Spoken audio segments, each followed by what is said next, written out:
Bismillahirrahmanirrahim. Alhamdulillah. Wassalatu wassalamu ala Rasulillah wa ala alihi wa sahbihi wa mawalah. Wa ashhadu an la ilaha illallah wahdahu la syarikalah. Wa ashhadu anna Muhammadan abduhu wa rasuluh. Amma ba'd. Di subuh hari ini kita akan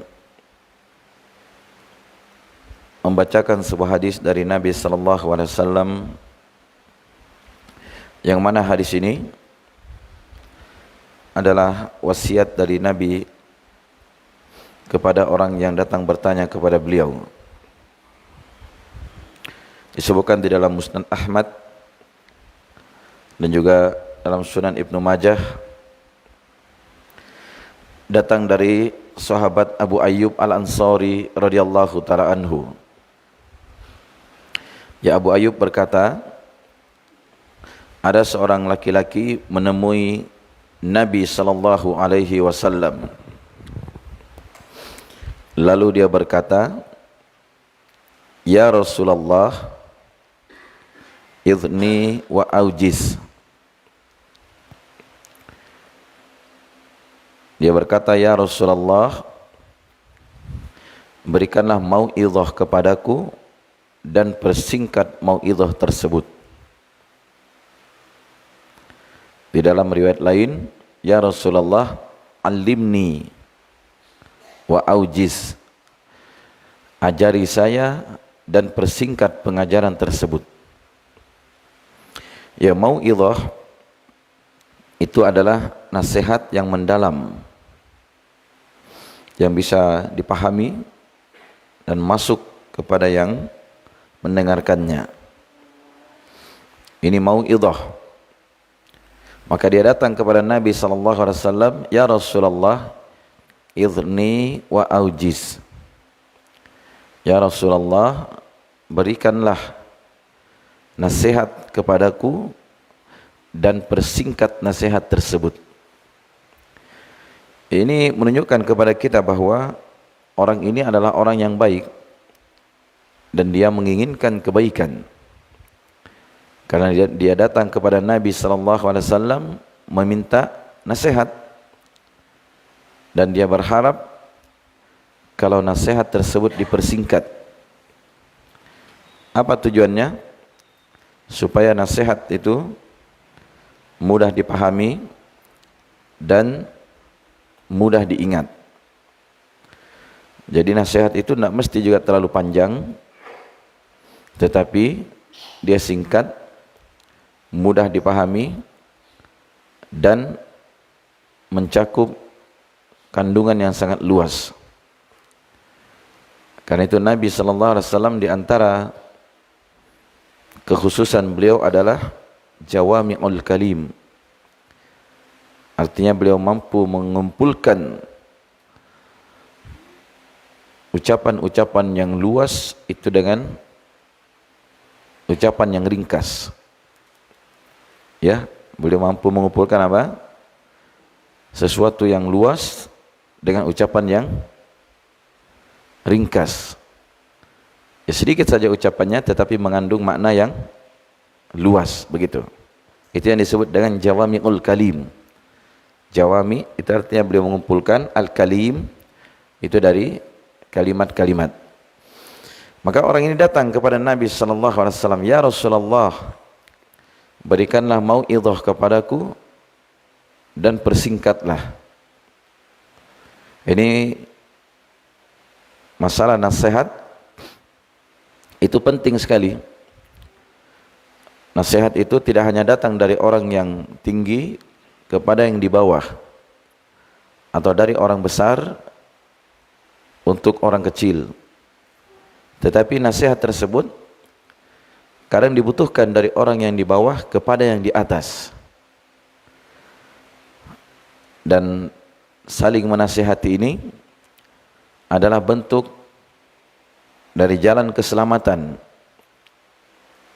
Makanya ketika Allah berfirman dalam surat Wal Asr, wal asri innal insana lafi khusrin illa alladziina amanu wa 'amilus shalihat wa tawassaw bil haqqi wa tawassaw bis sabr. Allah bersumpah demi masa, sungguh betul-betul seluruh manusia itu pasti berada di dalam kerugian. Ini Allah bersumpah menunjukkan bahwa seluruh manusia pasti apa? Berada di dalam kerugian. Bahkan ini di dalam kerugian yang nyata, baik di dunia maupun di akhirat. Lalu Allah Subhanahu wa taala mengecualikan 4 golongan yang selamat dari kerugian tersebut. Yang pertama, ilal ladzina amanu, kecuali orang-orang yang beriman. Kecuali orang-orang yang beriman ini, yang selamat dari kerugian adalah keimanan yang didasari ilmu. Makanya Syekh Muhammad bin Abdul Wahhab rahimahullahu taala menyebutkan kewajiban yang pertama itu adalah ilmu yang menghasilkan keimanan. Maka orang yang menuntut ilmu dan ilmunya ini menghasilkan keimanan, nah ini adalah jalan orang yang selamat dari kerugian. Kemudian yang kedua, wa 'amilus shalihat, orang-orang yang beramal dengan amalan yang solih. Jadi amalan yang solih ini adalah buah dari ilmu yang diyakini menghasilkan keimanan dan diwujudkan di dalam amalan. Menjadilah amalan solih. Nah ini dua ini wajib ada pada diri seorang hamba, ya, wajib kalau dia ingin lepas dari kerugian di dunia dan di akhirat. Dia berilmu dan beramal, dan tidaklah dia beramal kecuali didasari ilmu. Nah, kemudian yang ketiga dan keempat ini tambahan. Hukumnya bukan wajib ain, tetapi dia adalah wajib kifayah. Apa itu? Watawasau bil haqqi, saling berwasiat dengan kebenaran. Nah, ini ada nasihat, saling nasihat menasihati. Itu bagian dari keselamatan supaya kita lepas dari kerugian. Watawasau bil haqqi, dan saling berwasiat dengan kebenaran. Jadi perbuatan saling memberikan nasihat itu kan merupakan hak muslim terhadap muslim yang lainnya. Karena itu kata Rasulullah, jika muslim ini minta nasihat kepadamu, fansahhu, maka berikanlah nasihat kepada dia. Kemudian yang keempat, watawasau bis sabr, saling berwasiat dengan kesabaran. Kemudian nasihat ini itu bagian dari keselamatan. Karena itu kita lihat nasihat itu tidak hanya datang dari orang yang besar kepada orang yang kecil kedudukannya, bahkan kadang dia datang dari orang yang kecil kepada orang yang di atasnya.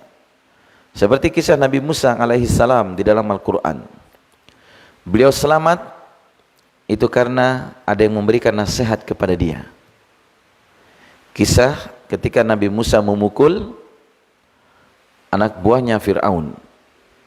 Ya, waktu itu kan Bani Israel dan anak buahnya Fir'aun ini ada sengketa, ya, saling marah begitu. Akhirnya dari Bani Israel ini minta pertolongan kepada Nabi Musa alaihissalam.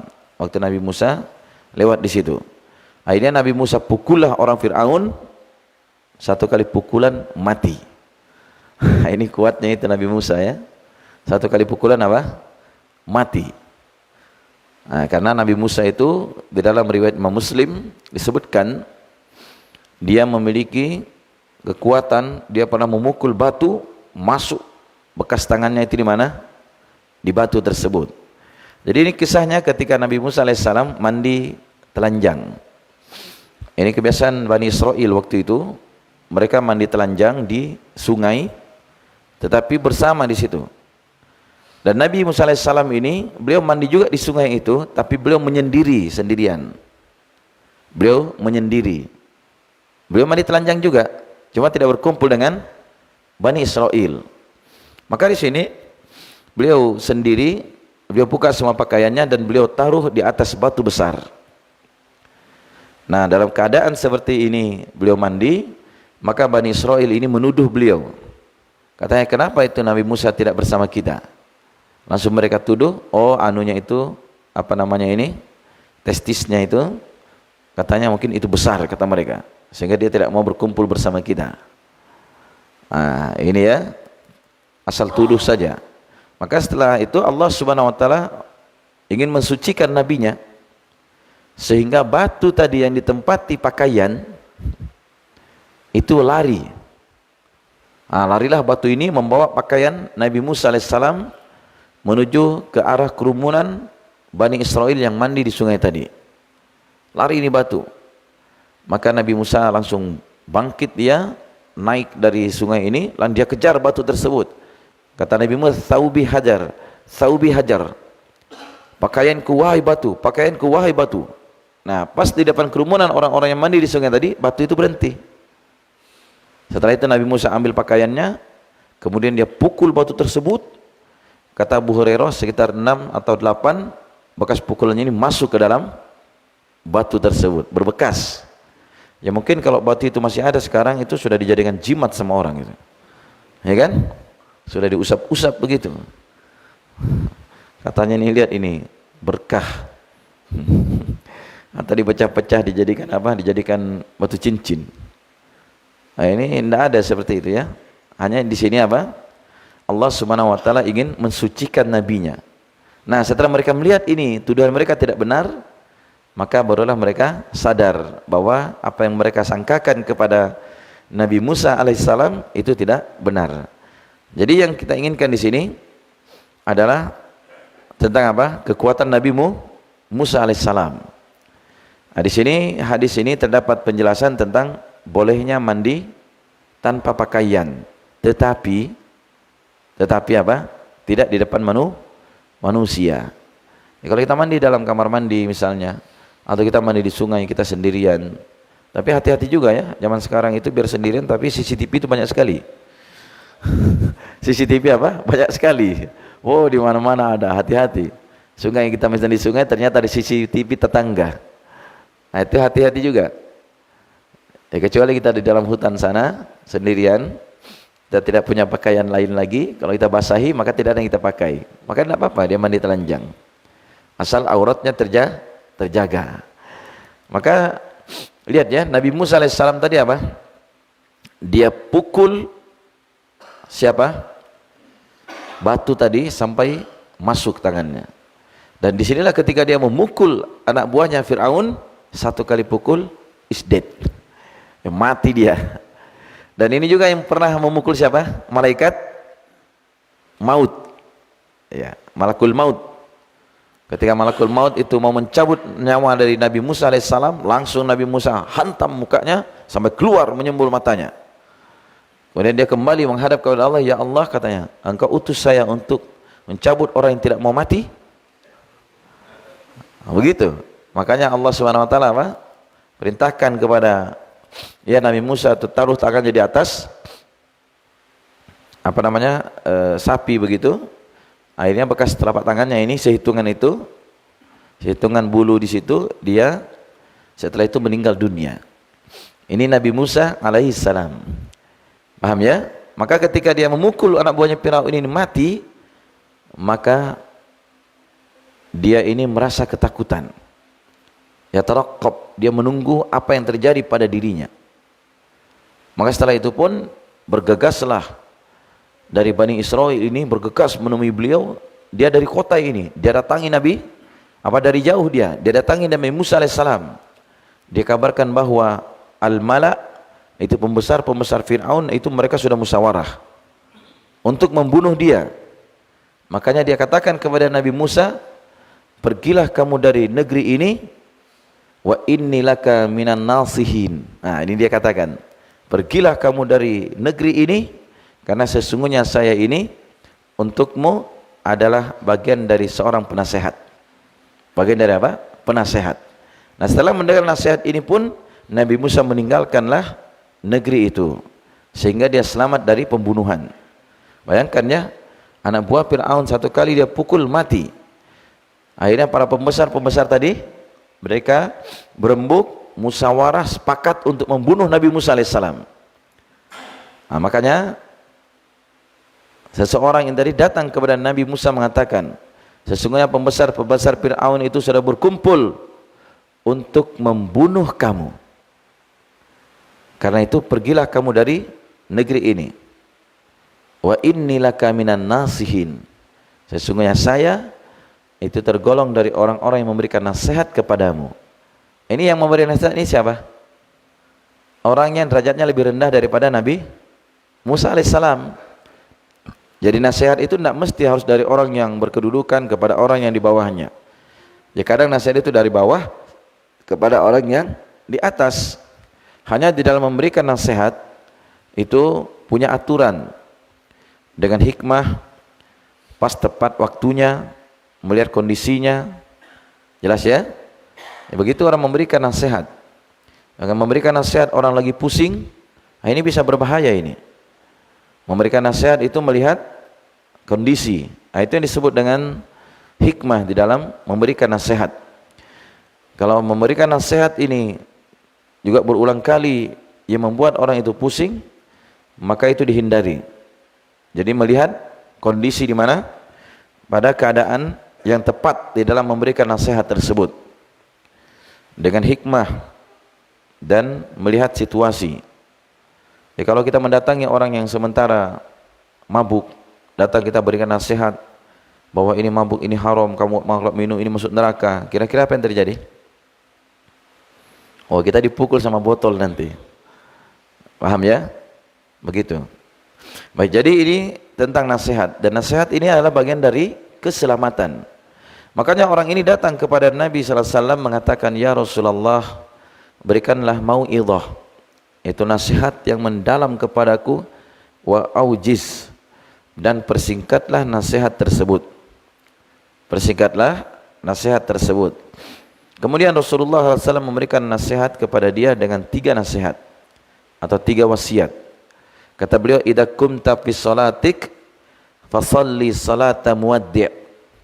Jika kamu berdiri di dalam salatmu, itu berdiri melaksanakan salat, maka salatlah seperti salat orang yang mengadakan perpisahan. Artinya ini sudah salat terakhir. Kalau dia selesai salat ini, dia mati. Nah, ini disebut dengan apa? Salat perpisahan. Kemudian yang kedua, wala takallam bikalamin ta'tadiru minhu godan. Dan janganlah engkau berbicara dengan satu saja pembicaraan. Jangan berucap dengan satu ucapan yang esok harinya itu engkau akan meminta maaf atau meminta udur dari ucapanmu tersebut.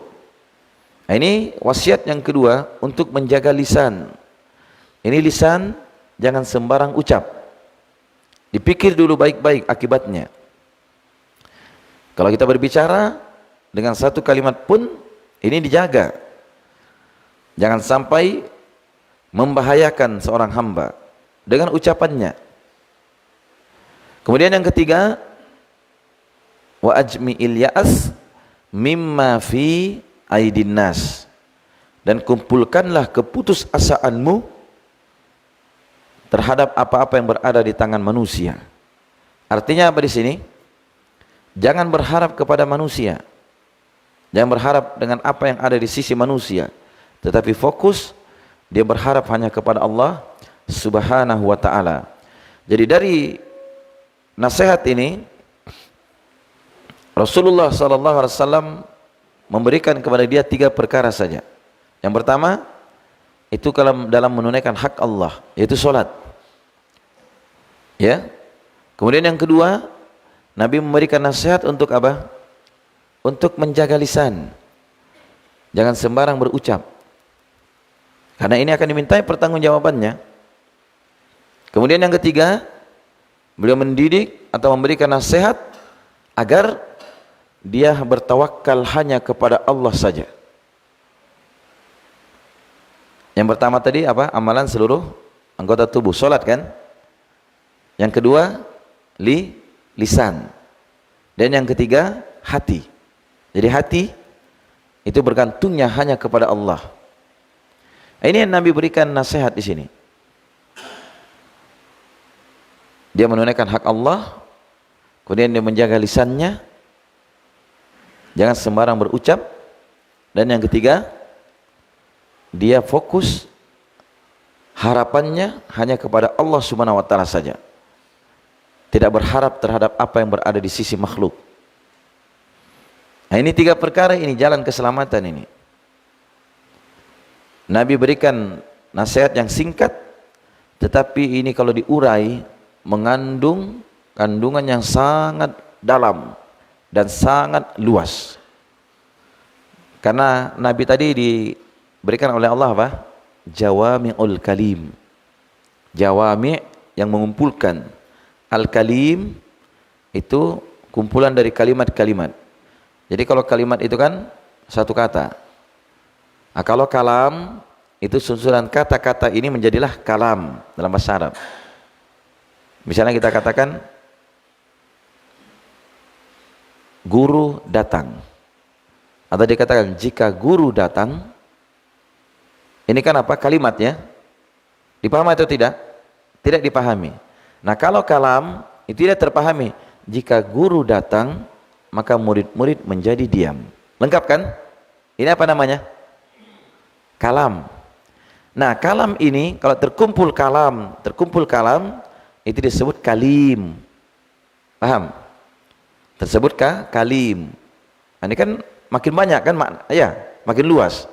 Nah, sementara Nabi ini dia kekhususannya Allah berikan jawami'ul kalim.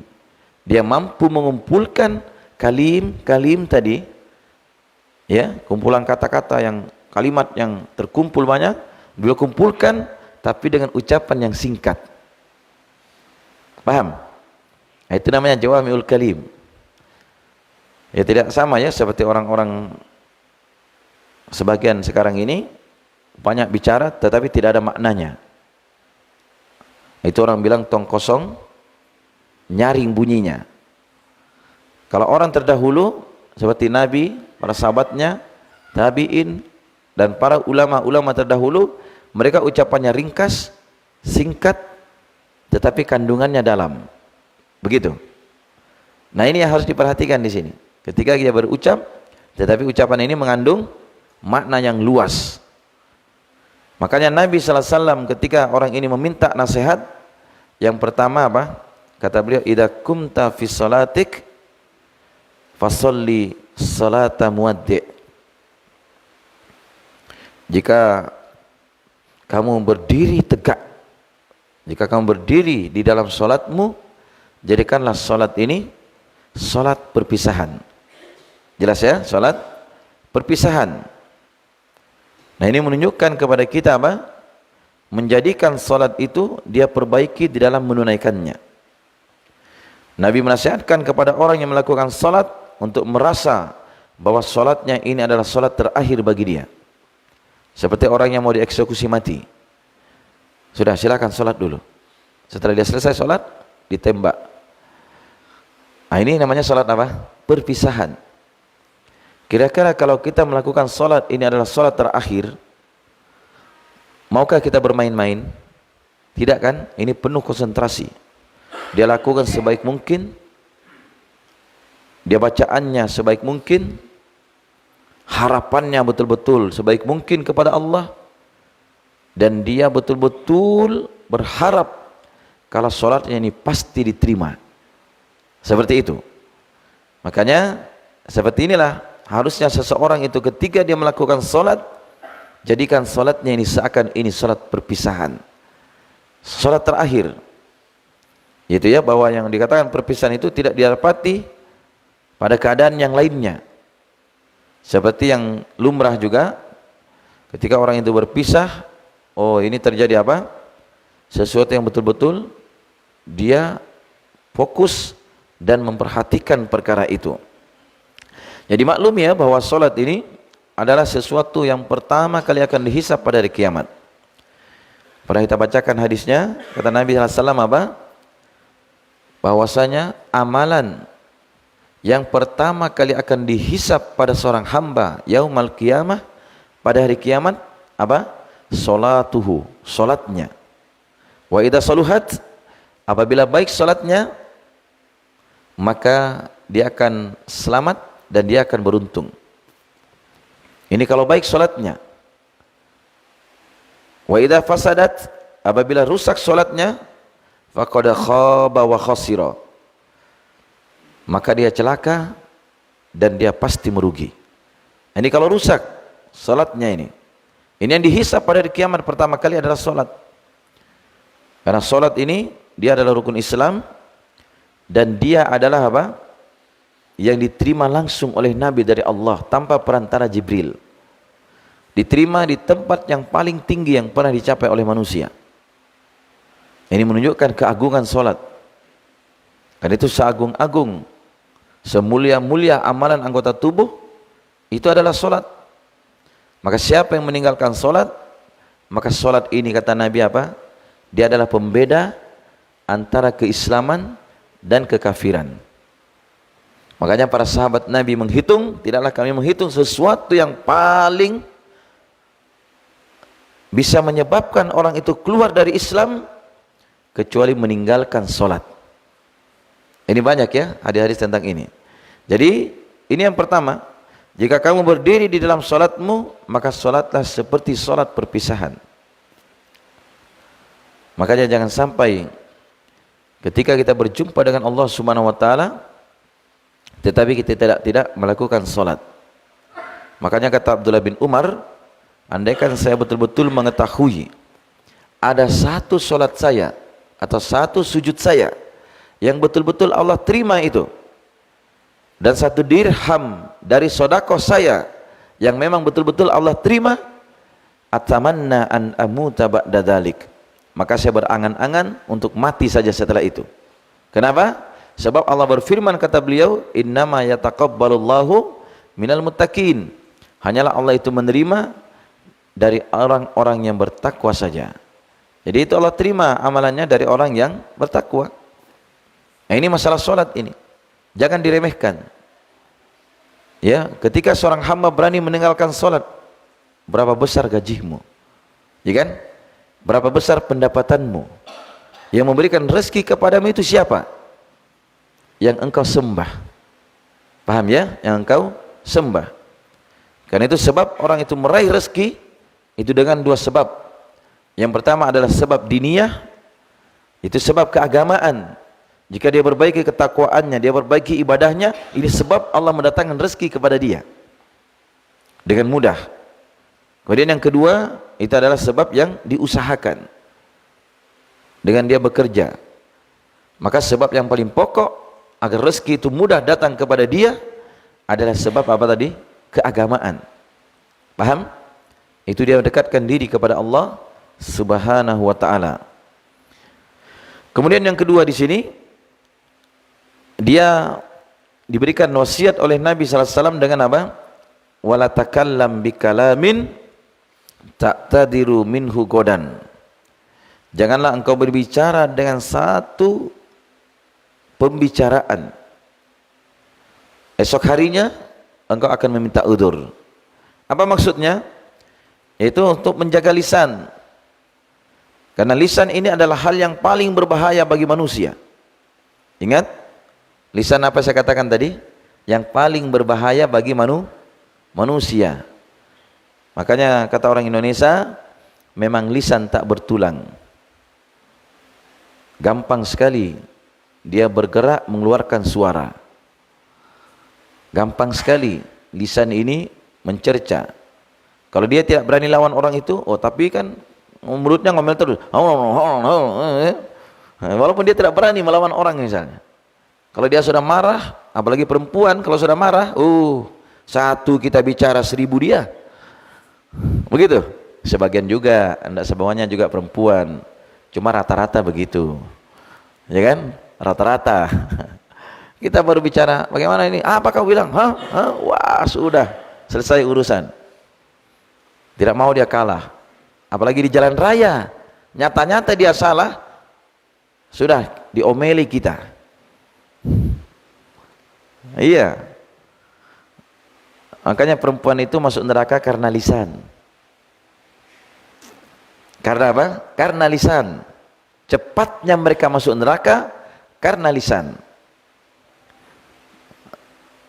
Ucapannya singkat saja, tapi sebab ini kata Nabi dia masuk neraka ini cepat. Sebagaimana Nabi pernah melihat neraka, diperlihatkan kata beliau neraka fa'aktsara ahliha an-nisa. Maka tiba-tiba saya melihat kebanyakan penghuninya adalah para wanita. Nabi sebutkan yakfurna, mereka telah kufur. Maka para sahabat bertanya, ayakfurna billah, apakah mereka ini kufur kepada Allah? Kata Nabi tidak. Mereka ini kufur pada suaminya dan pada kebaikan suaminya. Bagaimana bentuknya? Kata Nabi, jika suaminya itu sudah berbuat baik kepada ad-dahr, itu bertahun-tahun, selama 1 tahun, ketika dia melihat kejelekan pada suaminya, dia mengatakan, kamu tidak pernah berbuat baik sama saya. Ini ucapan atau bukan? Hah? Ucapan. Kamu memang tidak pernah berbuat baik sama saya. Ini kata Nabi, kufur terhadap suami. Kufur terhadap kebaikan suami. Ini yang menyebabkan dia masuk neraka.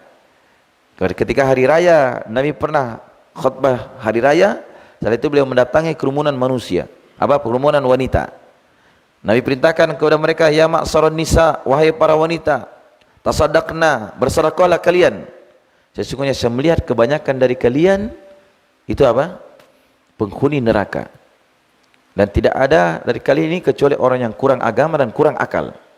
Kemudian ada wanita bertanya, ya Rasulullah, kenapa kami dikatakan kebanyakannya masuk neraka? Karena itu tadi kufur terhadap suami. Tapi sebelumnya disebutkan mereka ini para wanita, mereka itu masuk neraka karena kufur dan karena mereka ini banyak melaknat.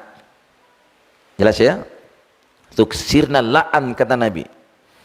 Kalian itu banyak melaknat. Ketika wanita ini bertanya, kenapa kami masuk neraka? Karena kata Nabi yang pertama apa? Kalian mengingkari suami, dan yang kedua tuksirna la'an. Banyak melaknat. Melaknat dengan apa? Dengan lisan. Dengan lisan. Nah, itu tabiat ya bagi wanita. Tapi tidak apa-apa kalau wanita itu banyak bicara. Tapi bicara yang baik sama suaminya. Bagaimana Pak? Kita mau minum, mau mandi kita Pak. Sekarang mau makan apa? Saya masakkan. Nah, itu bagus atau tidak? Bagus kan? Yang mana capek Pak? Pinggangnya sakit. Tunggu dulu, saya adukkan dulu jamu kuat. Ya, mandi dulu Pak. Ya kan? Sudah mandi nanti saya tunggu Pak. Ya kan? Enak tidak? Nah, itu bagus. Yang ini ucapan-ucapan yang akan menyebabkan dia masuk surga. Nah, tapi kalau Nabi suka dari tuksirna la'an, banyak melaknat, nah ini yang menyebabkan dia cepat masuk neraka. Jelas ya? Kemudian kurang agama dan kurang akal. Kurang agama itu karena setiap mereka haid dan mereka nifas, itu mereka tidak sholat. Kemudian kalau mereka dikatakan kurang akal karena persaksian satu laki-laki itu sebanding dengan 2 wanita. Paham sini? Persaksian 2 orang wanita ini dihitung 1 laki-laki. Jadi kalau wanita itu 1, itu hanya dihitung setengah dari laki-laki. Belum cukup 1. Belum, tidak boleh dijadikan saksi. Makanya Allah sebutkan ayat yang terpanjang di dalam surat Al-Baqarah itu tentang hutang. Allah perintahkan di situ kalau berhutang maka catat hutang tersebut. Orang yang berhutang memberitahukan apa yang dia hutang. Kemudian kata Allah Subhanahu wa taala, hendaklah mereka mendatangkan 2 saksi laki-laki. Laki-laki pertama, laki-laki kedua.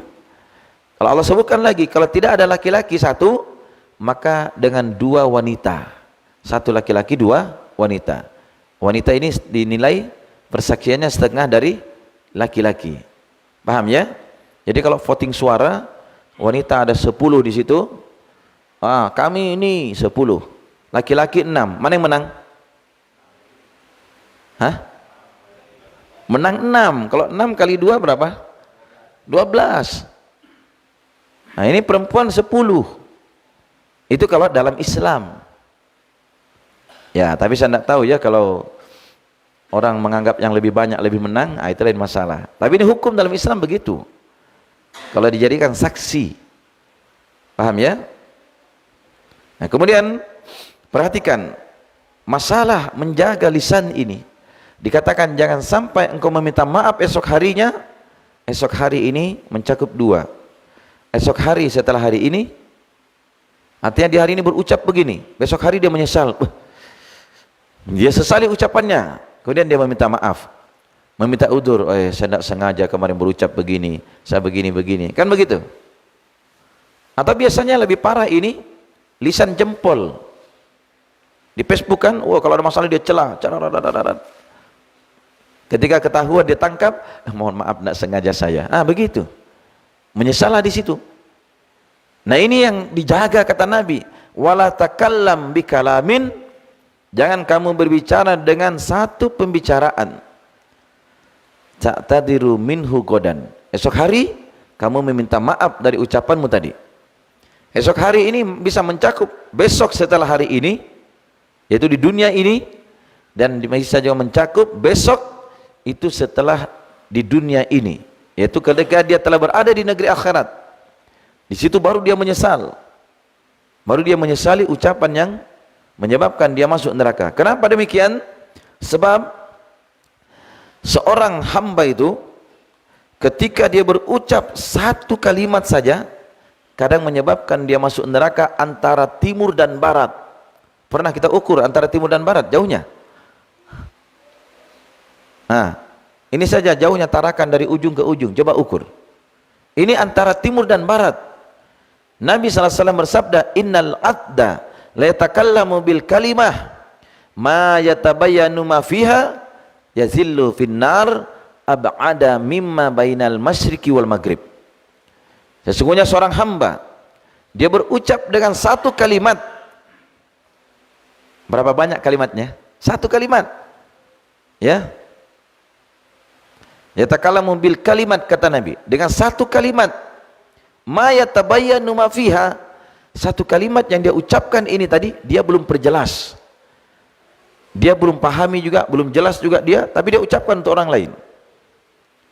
Ini bahaya. Dia dengar begini-begini berita, isu-isu, sudah dia sebarkan ke tempat orang lain. Dia sendiri belum jelas. Paham? Ini maksudnya. Ma yatabayyanu ma fiha, dia tidak tabayun dulu, tidak memperjelas dulu pada perkara yang dia ucapkan tadi. Maka dengan sebab ini apa? Dia tergelincir ke dalam neraka sejauh antara timur dan barat, kata Nabi. Berapa kalimat tadi menyebabkan dia masuk neraka? Satu kalimat. Paham ya? Makanya Nabi menjamin bagi orang yang mau menjamin bagi beliau. Dalam riwayat Imam Muslim disebutkan, kata beliau, man yadman li ma baina lihyatihi wa baina rijlaihi adman lahul jannah. Siapa yang menjamin bagiku, kata Nabi, di antara dua jenggotnya. Antara dua jenggot itu maksudnya jenggot dan kumis. Kenapa dia katakan jenggot, dua jenggot? Karena jenggot lebih mendominasi dari kumis. Makanya yang dicukur itu kumis. Itu dalam syariat kita. Jenggot, kata Nabi apa? Dibiarkan. Paham ya? Dibiarkan. Kemudian jika dia berani menjamin, kata Nabi, di antara kedua jenggotnya.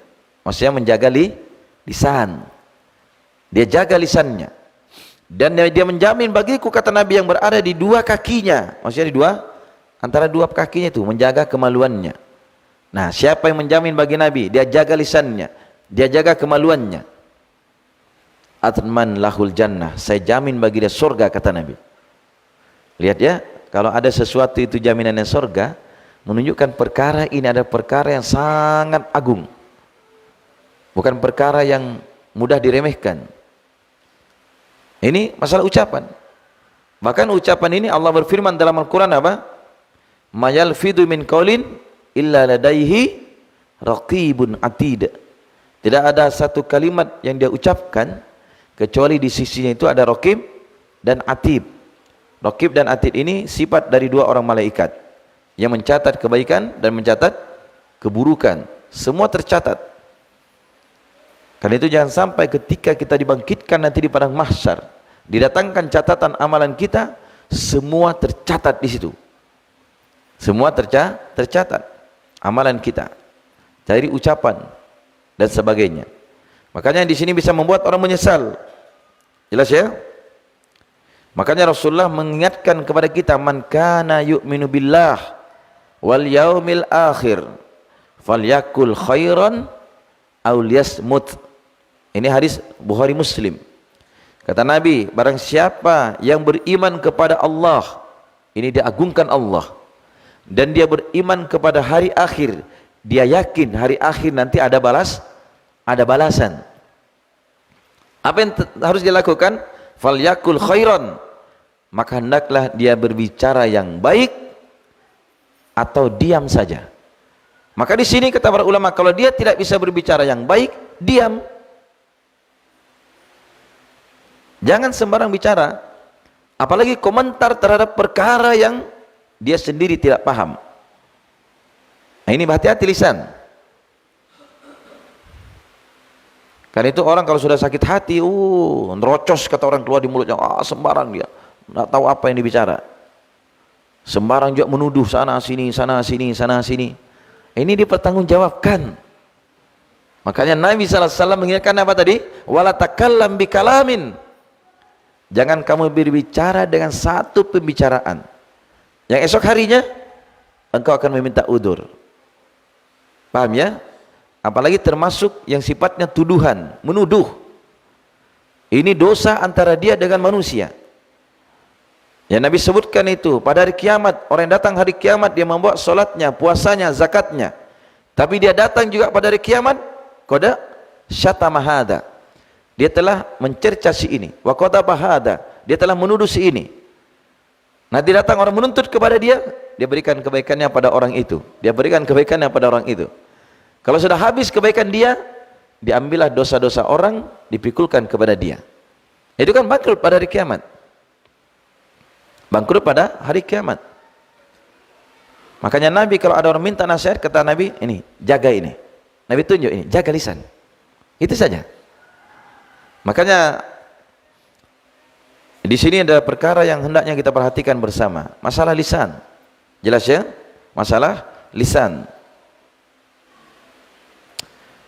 Karena itu disebutkan dalam hadis yang sahih bahwa Nabi SAW juga pernah berpesan, jika waktu pagi tiba, seluruh anggota tubuh itu menyatakan tunduk kepada lisan. Seluruh anggota tubuh ini dia tunduk kepada siapa? Kepada lisan. Dengan mengatakan, bertakwalah kepada Allah terkait dengan kami, kata anggota tubuh. Ya, terkait dengan kami, kata anggota tubuh. Karena kami ini hanyalah mengikuti kamu. Mengikuti siapa? Mengikuti lisan. Jika engkau baik, maka kami pun baik. Jika engkau melenceng, kami pun ikut melenceng. Ya, hadis ini diriwayatkan oleh Imam At-Tirmidzi dan dinilai hasan oleh Asy-Syaikh Al-Albani rahimahullahu taala. Jelas ya? Lisan itu. Makanya diam itu kunci keselamatan. Ya. Tapi kata para ulama, kalau dia diam di dalam kebaikan, tidak mencegah kemungkaran dan tidak mengajak pada kebaikan, itu termasuk setan yang bisu. Nah, kalau kita bisa bicara yang baik, bicara. Kalau kita misalnya bisa memberikan nasihat kepada orang dengan kebaikan, berikan nasihat. Itu tidak apa-apa bicara. Tapi bicaranya apa? Baik. Tetapi kalau tidak bisa bicara yang baik, diam. Itu selamat ya. Seingat saya Syekh Muhammad Bazmul mengatakan, tidaklah saya pernah menyesal ketika saya diam, tetapi saya menyesal kalau saya berbicara. Kalau diam kan tidak menyesal. Tapi kalau banyak bicara, aduh, salah kemarin ini, salah kemarin ini. Kan begini. Ah, ini membuat orang tersinggung. Oh, ini membuat ini. Nanti kalau banyak bicara. Tapi biasanya yang banyak bicara itu orang yang kosong. Iya tidak? Seperti padi kan? Kalau semakin berisi, dia semakin tunduk. Kaleng itu kalau diisi, semakin dia berisi, kalau dipukul semakin tidak kedengaran suaranya. Kalau dia ketek, teng, nah itu kosong itu dalamnya tuh. Makanya orang yang terusnya cempreng mulutnya, itu kosong itu.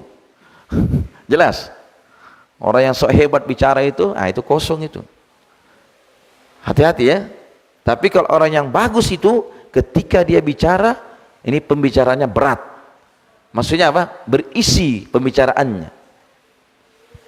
Sebagaimana Nabi kan, dia berbicara tapi berisi. Sedikit bicaranya tapi kandungannya luas, banyak, manfaatnya besar. Nah, itu baru berbicara. Baik, terakhir, wa ajmi'il ya'as mimma fi aidin nas, dan kumpulkanlah keputusasaanmu dari apa yang berada di tangan manusia. Nabi SAW mendidik kita untuk apa? Untuk qanaah. Qanaah itu apa? Mendidik kita untuk betul-betul menerima apa yang datang dari Allah. Hatinya bergantung kepada Allah. Nah, ini pendidikan agar kita itu tawakalnya hanya kepada Allah. Kenapa? Sebab seluruh perkara yang di dunia ini milik Allah. Karena itu Allah SWT berfirman dalam Al-Quran apa? Wa im min syai'in illa indana khazainuh. Ini dalam surat Al-Hijr. Tidak ada sesuatu pun kecuali di sisi kami, kata Allah, perbendaharaan. Apa itu perbendaharaan? Gudang-gudang segala sesuatu. Itu perbendaharaannya ada di sisi Allah. Karena itu kata Imam Ibnu Qayyim, dia ini mencakup perbendaharaan dari seluruh perbendaharaan, dan Allah yang memegang kunci perbendaharaan tersebut. Karena itu kalau kita ingin sesuatu, minta kepada Dia, berharap kepada Dia, karena Dia memiliki perbendaharaan itu dan kunci-kuncinya ada di tangan Allah. Kalau kita berharap kepada manusia, satu, dia tidak memiliki perbendaharaan itu kan, ya, walaupun Nabi. Yang kedua, dia juga tidak memiliki kunci perbendaharaan tersebut. Makanya kata Imam Ibnu Qayyim, kalau dia meminta ini, mencari sesuatu kepada selain Allah, kepada yang tidak memiliki perbendaharaan itu dan tidak memiliki kunci-kuncinya, maka itu hanya kepayahan, kesusahan, dan dia tidak dapat. Karena itu kalau dia tuntut kepada manusia, ternyata dia dapat, itu pun tetap kembali kepada Allah. Karena di mana perbendaharannya? Di sisi Allah. Karena itu datang dalam ayat yang lain, wa anna ila rabbikal muntaha, dan sungguh kepada Rabbmu lah berakhirnya sesuatu itu. Sudah kita minta kepada manusia, dia beri kita. Sekarang pertanyaannya, yang memberi ini apakah dia atau Allah? Hah? Dia atau Allah? Kita minta tolong kepada manusia, kita dapat, dia tolong kita. Ini yang menolong ini dia atau Allah? Maka seluruh perkara itu hanya kembalinya kepada Allah. Dia ini mampu menolong kita karena Allah yang menolong dia untuk menolong kita. Jelas? Kita meminta kepada manusia, dapat kita rezeki ini. Kita bekerja kepada dia, dia gaji kita, kita dapat rezeki ini. Ini rezeki datang dari siapa? Wa anna ila rabbikal muntaha. Sungguh kepada Allah lah berakhirnya sesuatu tadi. Rezeki kita datang dari Allah. Allah jadikan melalui dia sehingga sampai rezeki kepada kita. Berarti berakhirnya kemana? Kepada Allah. Karena apa? Perbendaharaan sesuatu di mana tempatnya? Di sisi Allah. Yang memegang kunci-kunci perbendaharaan tersebut siapa? Allah. Begitu. Dipahami sudah? Baik. Ya, sekarang terakhir. Allah SWT berfirman, alaihissallahu bikafin abdah, dalam surah Az-Zumar ayat 36. Bukankah Allah yang mencukupi hambanya? Bukankah Allah yang memberikan kecukupan kepada hambanya? Jadi Allah yang memberikan kecukupan itu. Karena itu Allah SWT berfirman dalam surat At-Talaq ayat 3, wa may yatawakkal 'alallah fahuwa hasbuh. Tawakal itu dia betul-betul harapannya kepada Allah, dia bergantung. Kemudian dia tempuh sebab. Itu tawakal. Kata Allah, siapa yang bertawakal kepada Allah, Allah yang mencukupinya. Ini janji dari Allah. Maksud dari ayat ini, tafsirnya adalah Allah akan mencukupi dari segala kebutuhan dia kalau dia bertawakal kepada Allah. Makanya Allah Rasulullah berfirman, apa itu? Lau annakum tatawakkaluna 'alallahi haqqa tawakkulih la razaqakum kama yurzaqut thair takhdu khimasa wa taruhu bitona. Andaikan kalian itu bertawakal kepada Allah dengan sebenar-benarnya tawakal, bukan hanya sekedar tawakal saja sudah, tapi tidak ada isinya nih tawakal. Paham ya? Artinya apa di sini? Dia bertawakal, betul-betul bertawakal. Dia gantungkan betul-betul hatinya kepada Allah. untuk mengharapkan manfaat dan terhindar dari bahaya-bahaya. Bersamaan dengan itu dia menempuh sebab. Jadi orang yang bertawakal itu bukan ongkang-ongkang kaki saja kata orang, bukan menghayal saja tinggal bermas-malasan. Yang bertawakal itu hatinya bergantung kepada Allah, tapi dia tembus sebab-sebab. Jelas ya? Andaikan kalian bertawakal kata Nabi dengan sebenar-benar tawakal, apa itu? La razaqakum, maka Allah betul-betul akan memberikan rezeki kepada kalian. Seperti burung diberi rezeki. Bagaimana burung diberi rezeki ini? Dia pergi waktu pagi dalam keadaan perut kosong, dia pulang di sore harinya dalam keadaan perut sudah kenyang. Saya tanya burung ini ada tidak gudang simpanan hartanya? Tidak ada. Ada tidak simpanannya di bank? Tidak ada. Nah, begitu kan? Tapi dia tiap hari pergi, dia usaha, hatinya bergantung kepada Allah. Sore sudah terpenuhi kebutuhannya, kenyang dia. Itu ya, tidak ada apa simpanannya di bank, tidak ada juga gudang hartanya dia. Tapi setiap hari dia usaha. Nah begitu tawakal ini. Makanya dalam riwayat Imam Al-Bukhari Nabi sebutkan, yadkhulul jannata aqwamun afidatuhum ka afidati thair. Masuk surga ini kaum karena hati mereka itu bagaikan hati burung. Maksudnya apa ini bagaikan hati burung? Salah satu tafsir dari hadis ini, itu hati mereka betul-betul bergantung kepada Allah. Karena burung tadi apa? Hanya dia bergantung kepada Allah. Dia berusaha tiap pagi. Allah penuhi kebutuhannya. Jelas sampai di sini? Hah? Ya, kalau belum jelas tanya. Jadi begitu ya. Jadi ini 3 wasiat Nabi sallallahu alaihi wasallam. Jika kamu sholat, jadikan sholat perpisahan. Artinya betul-betul fokus. Nah, sholat perpisahan inilah harus dia sholat, dia mengetahui rukunnya, syaratnya, wajibnya, sunnahnya, kan betul-betul namanya Allahu Akbar. Nah, dia tahu ilmunya ini. Makanya pembahasan kita tentang sholat dianggap selesai kemarin kan, walaupun singkat. Begitu ya. Nah, ini betul-betul juga hatinya berharap kepada Allah. Kenapa? Allahu Akbar. Betul-betul dia mau diterima ini. Khawatir betul dia kalau tidak diterima sholatnya dia. Karena apa? Ini seakan sholat perpisahan. Yang kedua tadi apa? Menjaga lisan. Yang ketiga, hati betul-betul bergantung kepada Allah, jangan bergantung kepada makhluk. Begitu ya? Baik, Allah Ta'ala a'lam. Subhanakallahumma wa bihamdik, asyhadu an la ilaha illa ant, astaghfiruka wa atubu ilaik. Alhamdulillahi rabbil alamin. Jadi ini pertemuan terakhir di pertemuan kita saat ini. Ya, insyaallah taala sebentar siang kami pulang, dan semoga pertemuan kita ini diberkahi oleh Allah Subhanahu wa taala. Dan itu kurang dan lebihnya semua dimaafkan. Ya, kita berharap bahwa pertemuan ini membawa berkah dan membawa kebaikan di dunia dan akhirat bagi kita bersama. Ya Allah taala a'lam.